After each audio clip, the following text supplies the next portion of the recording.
Bueno, nos trasladamos de Chile a Uruguay. Nos acompaña Marcelo Pese, está desde temprano, vía Zoom conectado. Marcelo, muchas gracias por estar. Sabemos que está súper complicado, no pudiste viajar, pero agradecemos el tiempo que te has tomado para estar presente, al menos por Zoom.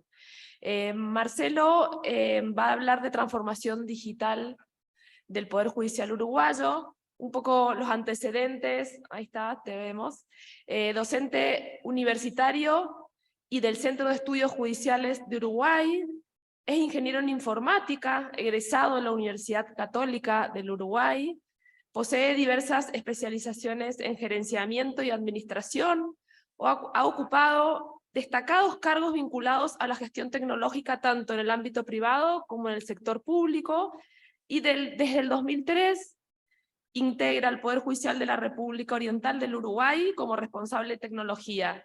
Actualmente, y desde el 2018, ocupa el cargo de director general del Poder Judicial. Te damos la palabra, Marcelo, nuevamente muchas gracias. Bueno, primero que nada, muchísimas gracias realmente por la invitación. Es una pena realmente que no los haya podido acompañar de forma presencial para poder reencontrarnos con tantos amigos queridos y entre otras cosas también aprovechar para visitar San Juan, lugar que no conozco, y quizás en esa oportunidad desentrañar el misterio de por qué a los chalchaleros los cautivó tanto aquello de que había entre San Juan y Mendoza. Así que bueno, y dejando un poco el chiste de lado, siempre decimos lo mismo, ¿no? Exponer después de Mario Lara es como básicamente un deporte de alto riesgo. Pero bueno, vamos a aceptar el desafío y vamos a contarles un poco de qué se trata lo que hemos venido haciendo en Uruguay en los últimos años, y siempre decimos lo mismo, nos sentimos muy honrados de la invitación, entre otras cosas porque no nos sentimos modelo de nada como para que alguien, digamos, nos exponga, pero sí de alguna manera vamos a tratar de compartir con ustedes lo que hemos venido haciendo y de alguna manera también los desafíos que nos hemos ido encontrando. Van a ver que además un poco por deformación, por ser un poco el administrador general del Poder Judicial, de alguna manera van a ver que las referencias siempre van a estar ligados también a temas económicos, porque es una tónica realmente recurrente en el Poder Judicial. Recién Celina comentaba referido a un poco a algunas complicaciones de agenda que tienen que ver, en este momento estamos discutiendo con el Parlamento algunos temas presupuestales, y de hecho terminada la charla vuelvo al Parlamento, porque para el Poder Judicial del Uruguay los temas presupuestales son siempre temas que están siempre sobre el tapete. Voy a compartir pantalla brevemente para proyectar una presentación. Me dicen después si se está viendo bien. Allí debería estar reproduciéndose. Tengo OK de que se está viendo. Así que básicamente contarles que allí por el año 2002, en una gran, podemos decir, solidaridad con la Argentina, que estuvo en crisis en 2001, bueno, caímos en una gran crisis también económica en el Uruguay, y eso fue un punto de quiebre para el Poder Judicial, que ya tenía una situación compleja en lo económico, y bueno, agravada toda esta situación en el Estado. Derivó realmente en un cambio de políticas que en su momento tenían un altísimo grado de tercerización. Bueno, la cesación de pagos de proveedores hizo que tuviéramos que replantear absolutamente toda la estrategia, y desde allí en más se ha definido algo que para nosotros es, podemos decir, nuestra esencia, que es la de tener investigación y desarrollo en todo lo que es el ámbito tecnológico, 100% con recursos del Poder Judicial.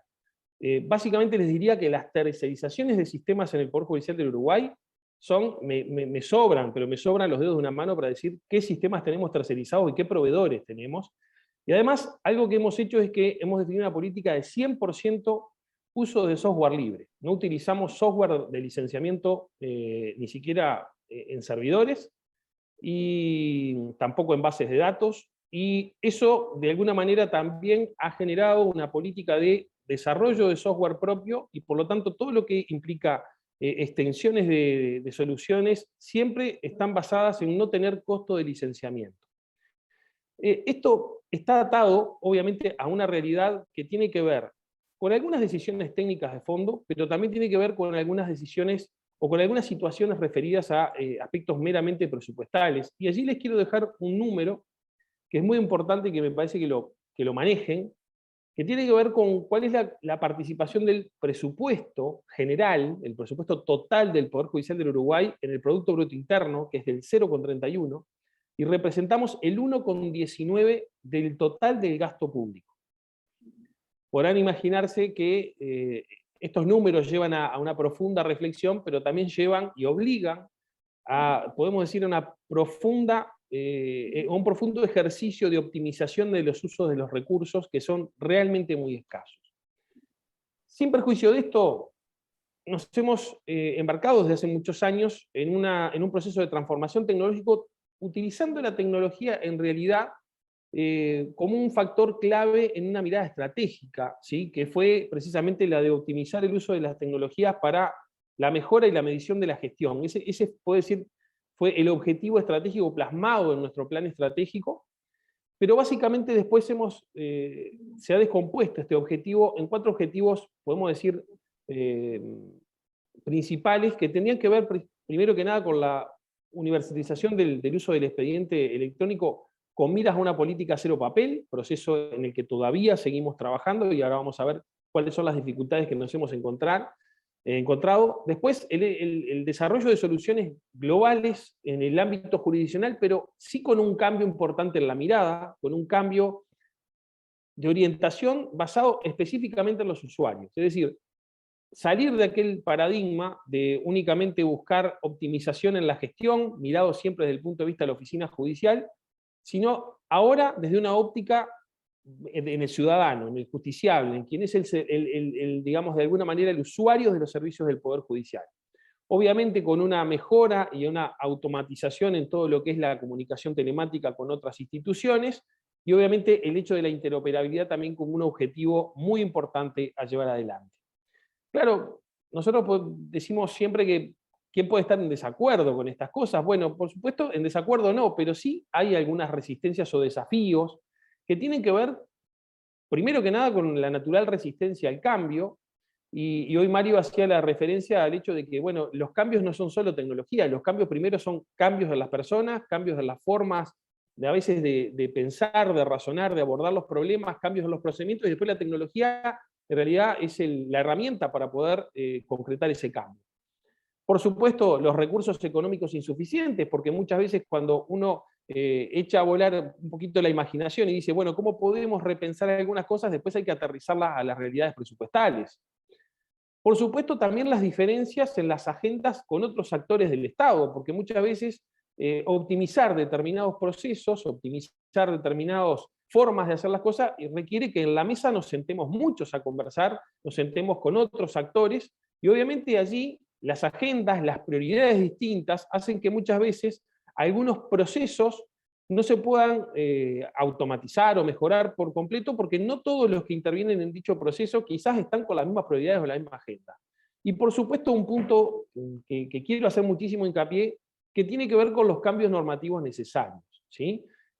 También Mario Lara nos hacía referencia a los cambios normativos que ha habido en Chile, ¿sí? Que los miramos con muchísima atención, y obviamente nosotros nos hemos encontrado con algunas dificultades, y ahora les voy a poner un ejemplo muy concretito que tiene que ver con uno de los primeros pasos que dimos allí por el año 2007.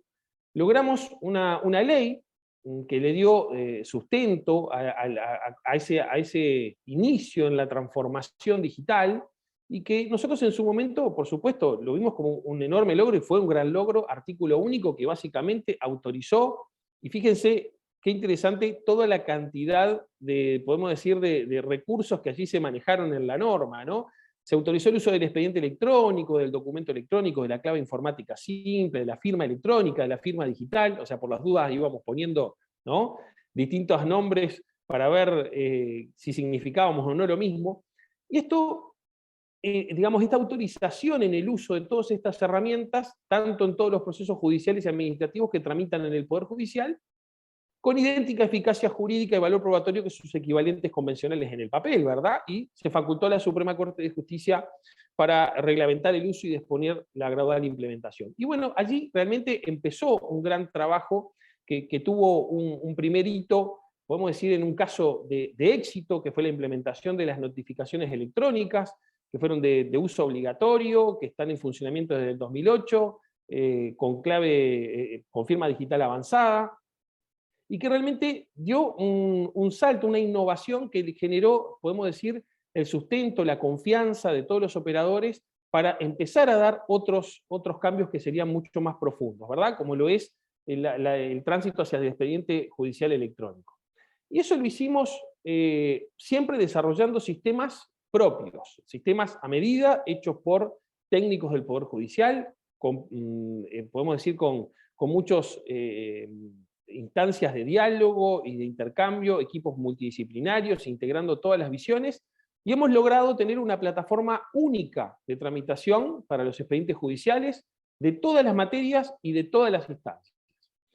¿Por qué resaltamos esto? Bueno, hemos visto muchos, obviamente uno se nutre mucho de las experiencias, y lo que hemos visto también es que hay algunas experiencias en otros países donde lo que ha sucedido es que esta innovación se ha hecho a veces por determinados fueros, a veces en determinadas instancias, a veces atado a determinados proyectos, y quizás lo que termina pasando es que hay un gran collage de distintos sistemas, de distintos, podemos decir, hitos de innovación tecnológico que después generan podemos decir, un gran desafío a la hora de la integración, ¿sí? En un momento veíamos, me acuerdo de la experiencia de España, que venía muy adelantada en la digitalización, y recuerdo haber visto demostraciones de sistemas donde para que el juez pudiera entrar al sistema, a hacer un decreto o entrar a ver una audiencia registrada en video, quizás tenía que hacer 5 o 6 logins distintos en sistemas completamente distintos de proveedores distintos.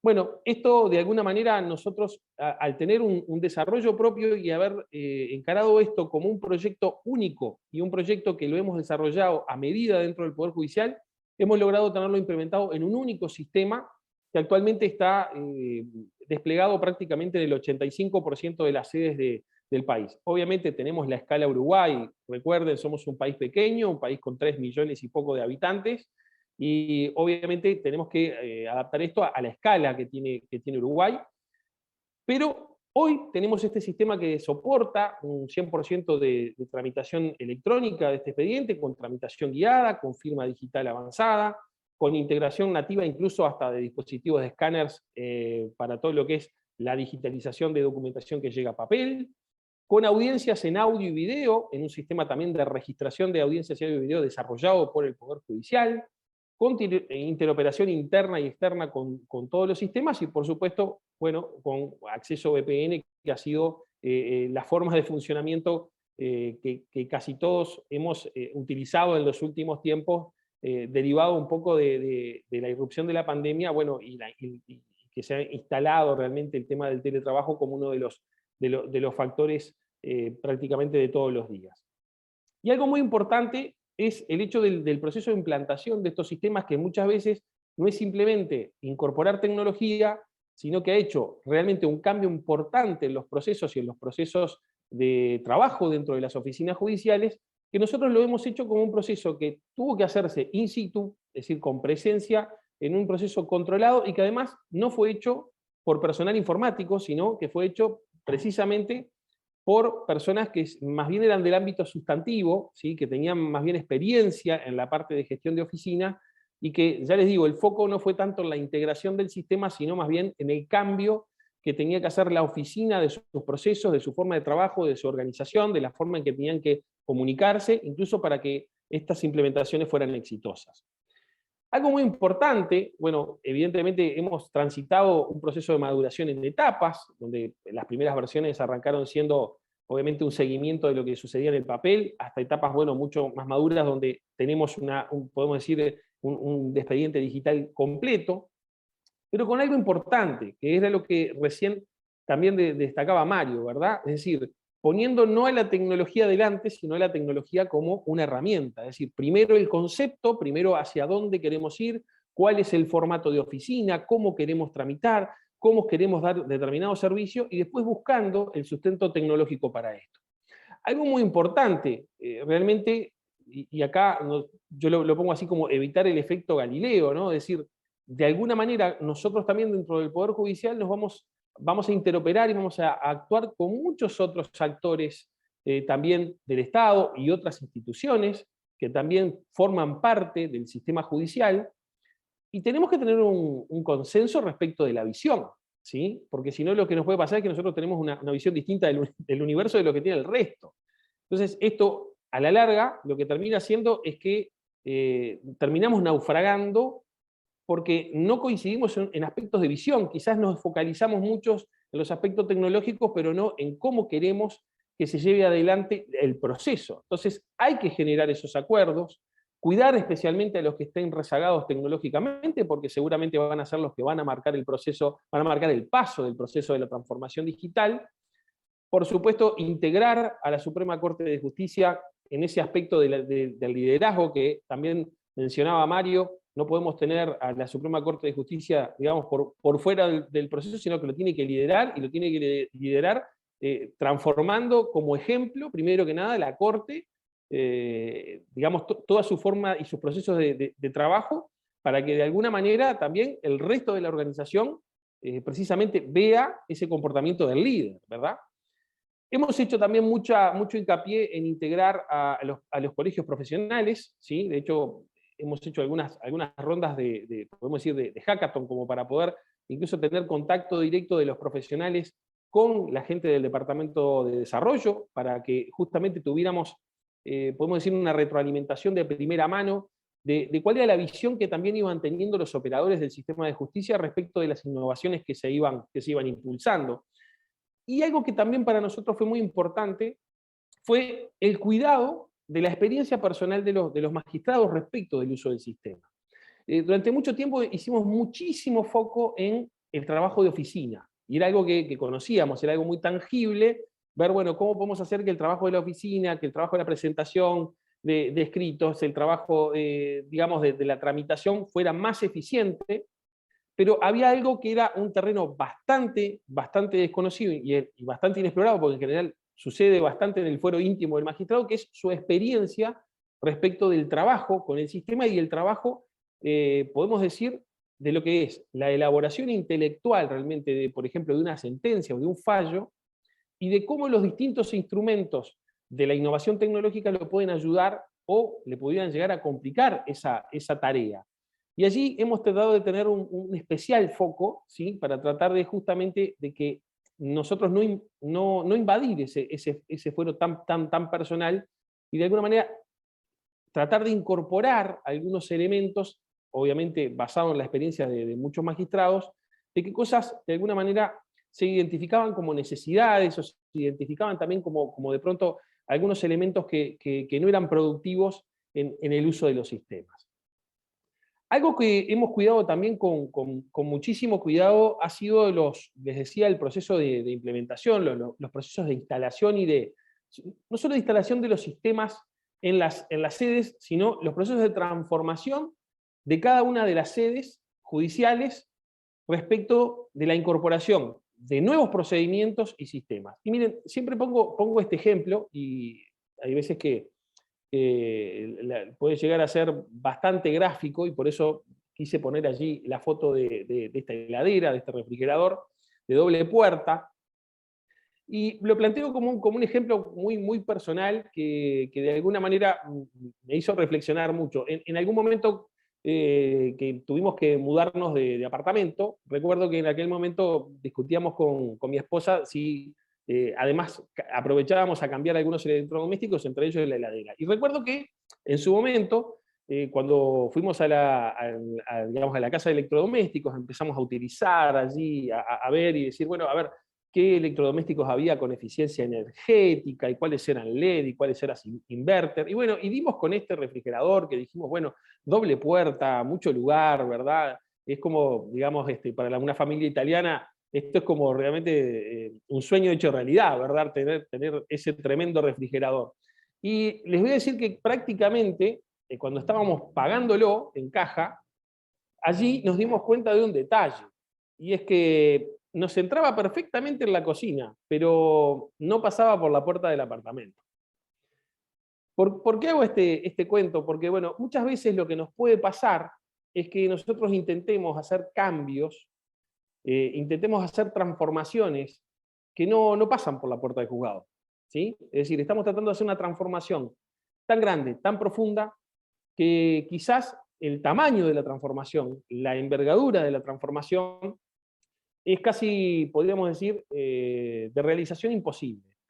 Y esto es algo que tiene que tenerlo mucho cuidado en procesos de implantación muy largos, ¿sí? Cuando uno tiene centenares de sedes judiciales en las que va a ir haciendo transformaciones paulatinas y va a ir haciendo ese tipo de transformaciones de largo aliento, lo que uno tiene que medir muy bien es cómo es el tamaño de cada uno de esos hitos, porque allí va a tener que ponderar dos elementos, ¿verdad?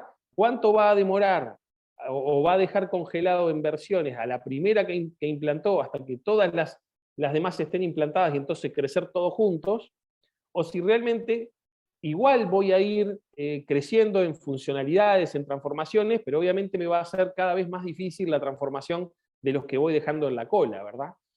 Pero estos son aspectos que hay que tener mucho cuidado y también tener medido, ¿sí? Y tener bien definidos cuáles son los factores que voy a medir para saber si determinadas implantaciones tecnológicas y transformaciones de la oficina judicial realmente son exitosas o no. Y aquí hay que ponerse de acuerdo qué voy a medir, y tiene que ser algo que tengo que medir de manera objetiva, porque esto no puede pasar por una opinión, ¿sí? Esto no puede pasar por si funcionamos mejor o peor. Es decir, la medición es un número, tenemos que ponernos de acuerdo cuál es la cuantía, qué cosas voy a medir, cuánto es el número en que las tengo hoy, y después que hago la transformación tecnológica, bueno, ¿dónde estoy parado? ¿Verdad?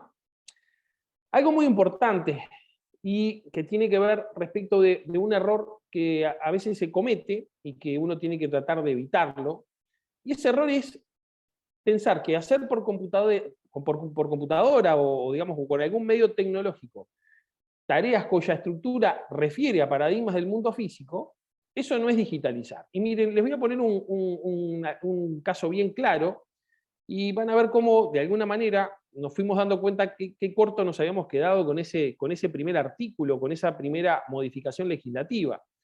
En el caso del Código General del Proceso del Uruguay, en el artículo 89 se reglamenta la notificación por edictos, es decir, cuando yo no tengo a persona determinada, y allí se reglamenta una serie de, digamos, de pasos que se tienen que hacer para poder hacerlo por publicación de edictos, que incluso ya reglamenta la forma de hacerlo hasta de manera digital. Ahora bien, cuando uno lee atentamente la redacción, uno se da cuenta que la manera de dejar constancia en el expediente dice que tiene que haber una constancia escrita de la oficina actuaria y establece cuál es el procedimiento. Y el procedimiento que establece es un procedimiento del mundo papel. Entonces, cuando hicimos una cantidad de transformaciones en la publicación de edictos y llegamos a la conclusión de que podíamos, una vez publicados los edictos automáticamente en la web tanto del Poder Judicial como del Diario Oficial, se podía impactar automáticamente el expediente digital con la constancia del sistema, de que ya habían pasado las publicaciones y se habían hecho, nos dimos cuenta de que esa constancia no se podía hacer, sí, por supuesto, desde el punto de vista tecnológico, pero no desde el punto de vista jurídico, porque evidentemente había un proceso que describía un procedimiento que tenía que llevarse a cabo y que refería al mundo papel. Así que estamos ahora en ese proceso de tratar de identificar todos esos elementos que todavía tienen resabios, digamos, de referencias a un mundo físico, para tratar de hacer las modificaciones legislativas y que eso no genere procesos de nulidad. Esto es muy importante, y es muy importante en la técnica legislativa, además, de que hoy por hoy tampoco caigamos en el mismo error de quizás hasta hacer referencias a tecnologías, hacer referencias a formas de trabajo, quizás asociadas a la tecnología que tenemos hoy, porque obviamente en aquel momento quizás un código podía aguantar 30, 40 años entre una innovación y otra, pero hoy Mario también nos ponía allí una gráfica, ¿verdad? Hoy por hoy esos puntos discretos son cada vez más continuos y obviamente tenemos ciclos mucho más cortos. Entonces tenemos que tener mucho cuidado también en la técnica legislativa de no caer en referencias expresas a cuestiones tecnológicas que quizás hoy sean una realidad, pero dentro de muy pocos años estemos realmente en un desarrollo tecnológico completamente distinto y quizás con instrumentos tecnológicos completamente distintos. Aún así, la referencia es la de digitalizar todo lo que uno pueda y obviamente todo lo que beneficie a los usuarios. Y allí nosotros hemos hecho algunas cosas, y les quiero poner algún ejemplo, de cómo uno puede capitalizar muchos activos. Mire, esto lo hicimos hace unos cuantos años. Nosotros teníamos, desde el año 2007, 2008, teníamos consulta web de expedientes judiciales. Uno podía entrar, ponía obviamente el número único del expediente y podía allí seguir la tramitación, ¿sí? Pero obviamente eso requería que hacia el usuario, yo todos los días tenía que de alguna manera entrar en la página de consulta y ver en qué situación estaba el expediente, si había habido algún cambio, y allí de alguna manera es como que el impulso era siempre el de la parte. Obviamente con el advenimiento de determinadas tecnologías, que eso es lo que termina pasando, la herramienta empieza a viabilizar algunas cosas, lo que hicimos fue, bueno, nuestro plan estratégico dice que tenemos que pararnos y de alguna manera mirar esto desde la óptica del usuario. Bueno, ¿qué podemos hacer para que el usuario no tenga que estar haciendo esto de todos los días consultar en qué está una causa, y de alguna manera aprovechar cuáles son los medios que tenemos hoy? Y bueno, obviamente dijimos, bueno, casi todo el mundo tiene hoy un dispositivo móvil, podemos identificar ese dispositivo móvil y sin ningún tema de cuenta y login y contraseña, o sea, sin complicarlo. Sí, lo que podíamos hacer era decirle a los usuarios que se podían suscribir a la tramitación, ¿sí? Entonces, Marcelo, al descargarse la 5 minutos. aplicación del Poder Judicial y suscribirse a la tramitación de los expedientes que quisieran, lo que nosotros hicimos es, con la misma información que ya teníamos, lo único que habilitamos es un proceso de notificación, un proceso de aviso cuando esos expedientes que el usuario estaba haciendo seguimiento tenían algún cambio, y entonces le enviábamos una notificación. Es decir, básicamente el activo digital era el mismo, la misma base de datos con la misma información. Lo único que cambió, la aproximación al problema. El foco estaba en dar un mejor servicio, en tratar de que, no de que el usuario estuviera detrás de la información, sino nosotros preocupados de tratar de hacerle llegar la información al usuario. Y simplemente utilizamos la herramienta disponible, que era justamente estos dispositivos móviles que se empezaron a hacer, obviamente, cada vez más y más comunes. Y bueno, tenemos, obviamente, aplicación app mobile para hacer toda la parte de control y acceso acceso del expediente ya desde hace unos cuantos años. Tenemos también nuestra ventanilla única judicial, donde tenemos todo el sistema, digamos, de atención para los operadores y para el público, con acceso al expediente digital, con la capacidad de generación del ebook. Aquí quiero hacer un alto y un reconocimiento y la importancia de estas instancias. Mario decía lo importante que era lo de compartir. Precisamente la experiencia de Chile fue la que inspiró el desarrollo de nuestro ebook. De hecho, nosotros vimos el ebook de Chile y esa idea y la forma en que lo habían resuelto inspiró de alguna manera el desarrollo de nuestro ebook. Así que el justo reconocimiento a la idea y, por supuesto, eso de que si uno le copia a uno, eso es plagio, pero si uno le copia a varios, eso es investigación. Así que es una muy buena cosa que podemos hacer, es tratar justamente de seguir compartiendo información y seguir compartiendo conocimiento, porque eso nos enriquece absolutamente a todos. Y algo Marcelo, muy importante es el hecho de cómo también hemos incorporado a todo el expediente, e incluso al ebook, toda la parte de audiencias registradas en audio y video, que forman parte, digamos, de toda la pieza digital del expediente.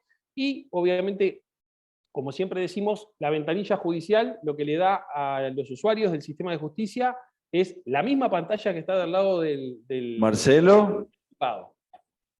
nos quedan 5 minutos. Perfecto, ya estoy terminando. Esto de alguna manera le da mucha transparencia también, y algo que siempre decimos, antes quizás la baranda del juzgado oficiaba como digamos, de esa barrera infranqueable, donde separaba oficina de los usuarios del servicio, y hoy esa barrera ya no existe. Voy a adelantar simplemente algunas slides hacia adelante porque me parece muy importante resaltar estos puntos. Algunos acuerdos, o podemos decir acuerdos conceptuales que habíamos llegado previo a la pandemia, precisamente de hacer los cambios, no los cambios que la tecnología nos propone o que la tecnología nos permite. Tenemos que hacer los cambios que nosotros estamos realmente en condiciones de hacer porque los entendemos y los hemos madurado. Y no es tecnología por tecnología, no es estar en la cresta de la ola. Algo muy importante, si nosotros miramos en los poderes judiciales y haciendo referencia a la obra de Simon Sinek, nuestra tarea es la de jugadores infinitos. Es decir, nosotros no estamos acá en una carrera por la competencia, no estamos porque la competencia abre una sucursal, nosotros abrimos otras, o porque un poder judicial hace tal cosa, nosotros también salimos allí y hacemos, digamos, o copiamos la idea o salimos a competir. Nosotros tenemos que ir madurando al ritmo que nuestra organización puede ir madurando y al ritmo que de las personas que las componen lo pueden ir madurando. Y algo muy importante es medir el impacto de los cambios. No puede ser una materia de discusión o una materia de percepciones. Algo que también es importante ver es que no todo el mundo está de acuerdo con la innovación, ¿sí? No todo el mundo va a estar de acuerdo. ¿Por qué? Porque a veces la innovación o el cambiar desnuda ineficiencias, desnuda debilidades. Puede haber temores de esto va a eliminar puestos de trabajo, esto me va a cambiar, esto de alguna manera va a sacarme de mi zona conocida. Bueno, pero lo importante es que estas discusiones las empecemos a dar desde la academia y también desde la escuela de jueces. Algo muy importante que tiene que ver con el COVID y que quiero sí resaltarlo, es que se generaron algunas oportunidades a raíz de la pandemia. Hoy Mario también hacía esa referencia. Cosas que en algún momento las hubiéramos rechazado de plano, con la pandemia pasaron a ser cuestiones de todos los días. Ahora, lo que sí es cierto es que creo que todos tuvimos la misma sensación de que no se supo aprovechar todo lo que se pudiera haber aprovechado la tecnología y la innovación para haber estado mejor preparados. Y algo que también nos ha pasado, al menos aquí en Uruguay, es que a veces se corrió el riesgo de la simplificación excesiva respecto de algunas tecnologías. No es lo mismo dar clase por Zoom que tener una audiencia por Zoom, ¿sí? No son las mismas garantías ni son los mismos temas que están en juego. Y algo muy importante es que terminada la pandemia, al menos aquí en Uruguay, hubo una tendencia a volver a los estereotipos y a los estereotipos previos, ¿verdad? Y a los modelos previos.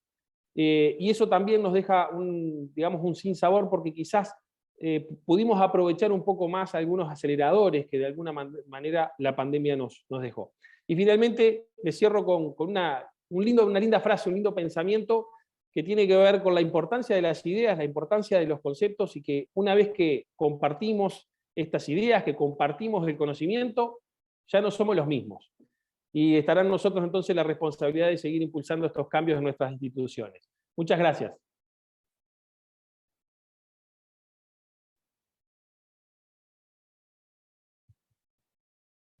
Dos preguntas, una por Zoom y una presencial.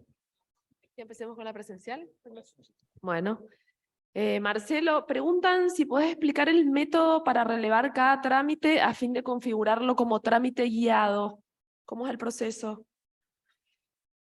Perfecto. El proceso, lo que nosotros tratamos de determinar primero es a nivel procesal, si hay estructuras claras en lo procesal, el trámite guiado es bastante claro, digamos, en la especificación. Después lo que sí tenemos también, en los que no hay de alguna manera podemos decir, un caso determinístico, nos valemos obviamente de la estadística. Es decir, cuáles son los casos más relevantes, como para sugerir el trámite. Entonces yo diría que los dos elementos para tratar justamente de abordar la tramitación guiada son, si hay procesos determinísticos, digamos, en la propia especificación procesal, obviamente ya quedan claramente definidos, y si no, utilizar precisamente lo que la experiencia de tramitación va generando en el sistema. De hecho, es algo hasta que podemos hacer con un tema hasta de Machine Learning, ¿no? En definitiva, analizar los datos y de alguna manera ver cómo, si desde el punto de vista estadístico estoy teniendo, digamos, una pauta concreta de que después de tal tarea, por más de que tengo 3 o 4 opciones, esta es la que en general se hace con mayor frecuencia. Y eso de alguna manera ofrecerlo al usuario. Después, cuando hay varias opciones, la tramitación no es determinística, es decir, no lo va a obligar a tramitar de tal o cual manera, pero sí le va a ofrecer seguramente la opción más apropiada. ¿Cómo les resultó la experiencia del software libre en la implementación de sus sistemas? Bueno, para nosotros ha sido un éxito y tengamos en cuenta que acá lo podemos dividir en dos partes, ¿no? Una parte que tiene que ver con infraestructura y puestos de trabajo. Nosotros utilizamos Linux desde el año 2002 en todos los puestos de trabajo. Utilizamos OpenOffice, LibreOffice para toda la parte ofimática, y utilizamos base de datos y sistemas operativos también abiertos para la parte de infraestructura central, y no hemos tenido ningún inconveniente. Yo diría que, si bien las primeras épocas, podemos decir los primeros años, 2000 y algo, las interfaces, podemos decir, de los puestos eran bastante más deficientes si las comparábamos con los Windows, que era lo que todo el mundo estaba acostumbrado. Yo les puedo decir que hoy, realmente, desde hace muchos años, a nivel de la experiencia de usuario es excelente, y como todos nuestros sistemas son web, para nosotros también la parte del puesto está bastante reducida, porque casi todo está en un navegador. Pero es una muy buena experiencia, requiere sí de gente muy capacitada, porque obviamente la preparación de un puesto de trabajo, su homologación, y podemos decir que la evolución de ese puesto, en la medida que evoluciona el hardware, sí puede tener algunas dificultades mayores que quizás en el mundo de los sistemas operativos pagos, que obviamente hay otro, podemos decir, hay otro caudal de desarrollo, digamos, sustentado respecto de la evolución del hardware. Pero nuestra recomendación es adelante, adelante, y con muy buenos resultados. Bueno, Marcelo, muchísimas gracias. Queda pendiente vernos en Buenos Aires, en el Congreso de Justicia y Tecnología, igual que con Mario, avanzar, como dijeron en alguna pregunta por ahí, en los intercambios, en la comunidad judicial de desarrollo colectivo, sobre todo ustedes que lideran el open source y el desarrollo en código abierto. Así que bueno, me dicen que vamos 15 minutos. A la comunidad que está en línea también, volvemos -15. Así que gracias. Bueno, un aplauso también para Marcelo y para Mario.